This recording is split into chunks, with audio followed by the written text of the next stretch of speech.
Innocent zero, mash का पिता और एनिमे का मेन विलन। तुम सोच भी नहीं सकते ब्रो, जीरो कितना ज्यादा पावरफुल है। एक ऐसा खतरा जो पूरे मैजिकल वर्ल्ड को झुका सकता है। इसीलिए आज हम बात करेंगे इस फेसलेस विलन के बारे में, जो दिखने में काम है लेकिन अंदर से एक तूफान है। तो हाँ ब्रो, वीडियो लंबा होने वाला है। लगातार 3 वीडियो से यही बोल रहा हूं, कोई ना, कंटेंट सॉलिड है। तो चलो बिना किसी देरी के वीडियो शुरू करते हैं। इनोसेंट जीरो को लगता है कि ये दुनिया बस उसी के लिए बनी है और उसका एक ही मकसद है, मैश को अब्सॉर्ब करके खुद को बनाना द परफेक्ट ह्यूमन बीइंग। वो कोई आम विलन नहीं है, वो एडम जॉब्स का फॉर्मर स्टूडेंट है जो हिस्ट्री का सबसे पावरफुल विजर्ड था। वही एडम जॉब्स जिसने ब्यूरो ऑफ मैजिक बनाया और डिवाइन विजनरी सिस्टम को शुरू किया। मतलब इनोसेंट जीरो के पास सीधा एक्सेस था उस लेजेंडरी जादूगर की नॉलेज और टेक्निक्स तक, और यही उसे इतना खतरनाक बनाता है। वो पावर लेवल पे अपने ही मास्टर को टक्कर दे सकता है या शायद उसे पीछे भी छोड़ दे। अब दूसरी तरफ मैश, जिसके पास ना तो कोई जादू है ना ही एंशिएंट स्पेल्स, लेकिन फिर भी उसके पंचेस इतने हैवी हैं कि वो जादू को भी ब्रेक कर देता है, और उसका वो ठंडा पड़ा हुआ डेडपैन ह्यूमर। लेकिन क्या सिर्फ इन चीजों से वो अपने खुद के बाप को हरा पाएगा? इनोसेंट जीरो की पावर्स अभी तक पूरी तरह सामने नहीं आई है, लेकिन इतना तो साफ है, वो सिर्फ जादूगर नहीं, एक ऐसा मास्टरमाइंड है जिसने पूरे मैजिकल सिस्टम को अंदर से समझा और मैनिपुलेट किया है। उसके पास है फॉरबिडन मैजिक, टाइम मैनिपुलेशन जैसी टेक्निक्स, और उसका मकसद है बनना द परफेक्ट ह्यूमन बीइंग। मांगा में इनोसेंट जीरो की पावर्स को काफी डिटेल में दिखाया गया है, और सच कहें तो वो किसी नाइटमेयर से कम नहीं है। उसकी पर्सनल मैजिक और समन्स पूरे यूनिवर्स की सबसे खतरनाक एबिलिटीज में गिनी जाती हैं। ये सिर्फ फ्लैशी जादू नहीं है, इनका इस्तेमाल बैटलफील्ड पर इतना वर्सेटाइल है कि उसकी स्ट्रेटजीज प्रैक्टिकली लिमिटलेस बन जाती हैं। टाइम मैनिपुलेशन, डार्क समन्स और रिजेनरेशन जैसी एबिलिटीज उसे न सिर्फ एक पावर हाउस बनाती है, बल्कि एक ऐसा विलन भी जिसे हराना लगभग इम्पॉसिबल लगता है। और सबसे पहली मैजिकल पावर है thirds, wielding the power of gods. Mashle की दुनिया में थर्ड्स को माना जाता है मैजिक की एब्सोल्यूट पीक, यानी वो लेवल जहां पहुंच पाना हर किसी के बस की बात नहीं। ट्रिपल लाइनर्स में भी सिर्फ चुने हुए लोग ही इस गॉड लाइक मैजिक को हैंडल कर पाते हैं, और ये इतनी रेयर पावर है कि डिवाइन विजनरीज तक इसे रेयरली मैनिफेस्ट कर पाते हैं। इस थर्ड्स को एक्टिवेट करने के लिए मेज को करना होता है एक समन, यानी डिवाइन पावर को बुलाना, और यही इनोसेंट जीरो को बनाता है सबसे खतरनाक, क्योंकि वो सिर्फ एक नहीं, 3 अलग डिवाइन एंटिटीज को समन कर सकता है अपने थर्ड से। यानी जहां बाकी लोग एक डिवाइन शक्ति के सहारे लड़ते हैं, इनोसेंट जीरो अकेले में 3 देवताओं की पावर लेकर आता है मैदान में। अब सोचो ब्रो, ऐसा बंदा कितनी बड़ी तबाही ला सकता है, और यही तो है डर। अब बारी आती है अगली डिवाइन पावर की, क्रोनोस मास्टर ऑफ टाइम। जब इनोसेंट जीरो समन करता है क्रोनोस को, यानी टाइम के भगवान को, तो उसकी वांड बदल जाती है एक क्लॉक में जो चारों तरफ से ब्लेड से घिरी होती है, और यहीं से शुरू होती है उसकी टाइम मैनिपुलेशन पावर्स की असली तबाही। क्रोनोस को समन करने के बाद जीरो के पास आती है ऐसी एबिलिटीज जो किसी भी नॉर्मल लड़ाई को एक खेल बना देती हैं। समय को पीछे ले जाना, पूरे बैटल को रिवाइंड करके जैसे कुछ हुआ ही ना हो, अपोनेंट्स को फ्रीज करना, समय में रोक देना, बिल्कुल हेल्पलेस बना देना, और बना सकता है डेडली वॉच हैंड्स जो टाइम को ही चीर कर निकल जाती हैं। तुम पूरी ताकत से लड़ाई लड़ रहे हो और सामने वाला तुम्हारी हर एक मूव को बस रिवाइंड कर दे। यही है क्रोनोस की नाइटमेयर लेवल की पावर। अब बताओ, ऐसे बंदे से कौन टक्कर ले सकता है? नेक्स्ट टेक्निक आ जाता है यूरेनस वार्पर ऑफ स्पेस। जब इनोसेंट जीरो ने वॉलबर्ग की मैजिक चुराई, तब उसे मिला एक्सेस यूरेनस का, आसमान के देवता की ताकत। और जैसे ही वो यूरेनस को समन करता है, उसकी वांड बन जाती है एक ग्लोइंग ऑर्ब जिसके चारों तरफ घूमते हैं 4 तेज और नुकीले नेल्स।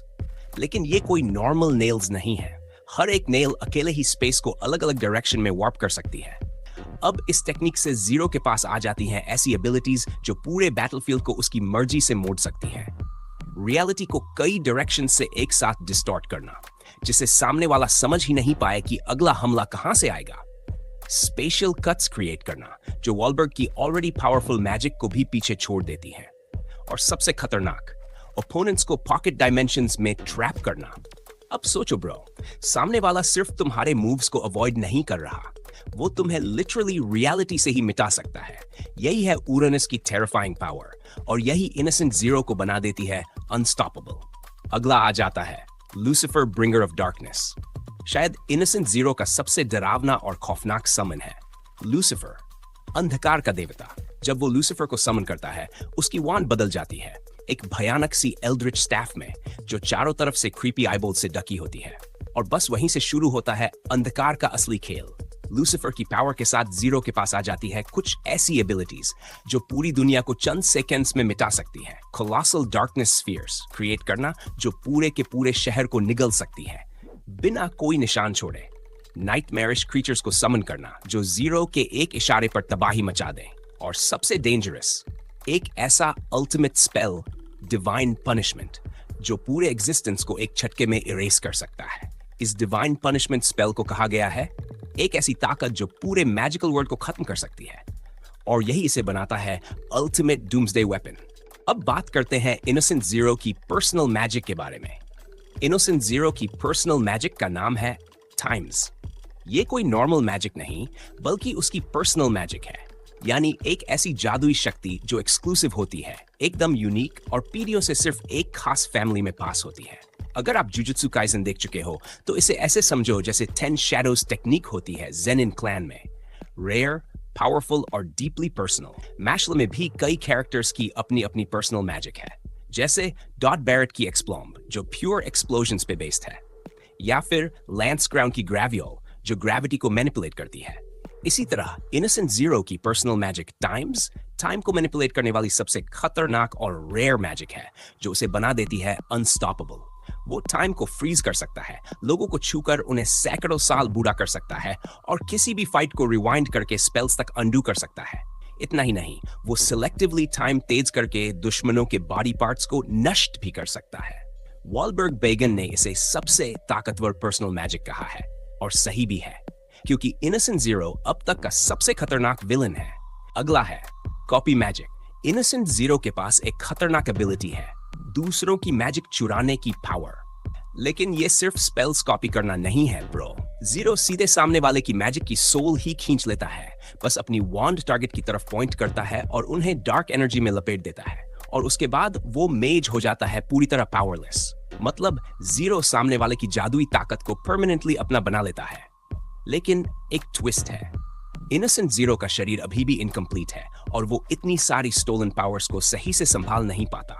जैसे एक लेक में पूरा ओशन भरने की कोशिश करना कैपेसिटी से ज्यादा हो जाए तो ओवरफ्लो जरूर होगा। इनोसेंट जीरो ने अब तक 2 सबसे खतरनाक मैजिक पावर्स चुराई है, डार्कनेस और स्पेस। डार्कनेस मैजिक उसे मिली एडम जॉब्स से, जिससे वो ऐसी काली शक्ति बना सकता है जो किसी भी चीज को छूते ही मिटा देती है। वो जायंट डार्क स्फीयर्स बना सकता है, डरावनी एंटिटीज समन कर सकता है, और डिफेंस के लिए बैरियर्स भी क्रिएट कर सकता है। स्पेस मैजिक उसने वॉलबर्ग से चुराई। अब वो रियलिटी को काट सकता है, स्पेस को मल्टी डायरेक्शंस में डिस्टॉर्ट कर सकता है, और ओरिजिनल यूजर से भी ज्यादा खतरनाक बन चुका है। टाइम, डार्कनेस और स्पेस, जीरो तीनों को कंट्रोल करता है। अब बात करते हैं इनोसेंट जीरो की इवॉल्व्ड फॉर्म्स के बारे में, और पहली है उसकी demonic form, hearts of darkness. Wahlberg वाली फाइट में जो फॉर्म देखा था वो सिर्फ उसका बेस था। असली खतरा तब शुरू होता है जब एक बैटल के दौरान वो अपने 4 बच्चों डूम, फैमिन, एपिडेम और डोमिना के दिल अब्सॉर्ब कर लेता है। इस प्रोसेस के बाद जीरो का पूरा रूप बदल जाता है। उसके पीछे काले पंख उगाते हैं, सींग निकलते हैं, एक चमकता हुआ हेलो हवा में तैरता है, और सबसे खौफनाक, उसके सीने पर 5 आईज बन जाती है जो हर एक अब्सॉर्ब्ड हार्ट को रिप्रेजेंट करती है। अब इस फॉर्म में जीरो की स्पीड और पावर इतनी बढ़ जाती है कि मैश जैसे पावर हाउस को भी पीछे छोड़ देता है। उसकी मैजिक एबिलिटीज को हैवी बूस्ट मिलता है, और उसे मिलती है इनसेन रिजेनरेशन, जिससे वो अपने घावों को सेकंडों में ठीक कर लेता है। जब आप सोचते हो कि और क्या बुरा हो सकता है, तब जीरो अपनी परफेक्टेड फॉर्म में आ जाता है, और ये देखना सच में डरावना है। इस फॉर्म में जीरो ने खुद को एक भगवान जैसा रूप दे दिया है। उसका पावर लेवल इतना बढ़ जाता है कि लोग सच में मानने लगते हैं कि वो एक गॉड बन चुका है। इस फॉर्म में उसकी मैजिकल पावर एक्सपोनेंशियली बढ़ जाती है, जो किसी की कल्पना से परे है। अब उसे समन करने की भी जरूरत नहीं होती। वो गॉड लेवल मैजिक बिना किसी एफर्ट के यूज कर सकता है। वो अपनी हाथों से खुद के मैजिकल वॉन्ड्स क्रिएट कर सकता है। ये सिर्फ पावर अप नहीं है, ये उसके पागलपन और परफेक्ट बीइंग बनने की ऑब्सेशन का प्रतीक है। जीरो का ये रूप उसे एक असली फॉल्स गॉड बना देता है, अब तक की सबसे विनाशकारी ताकत।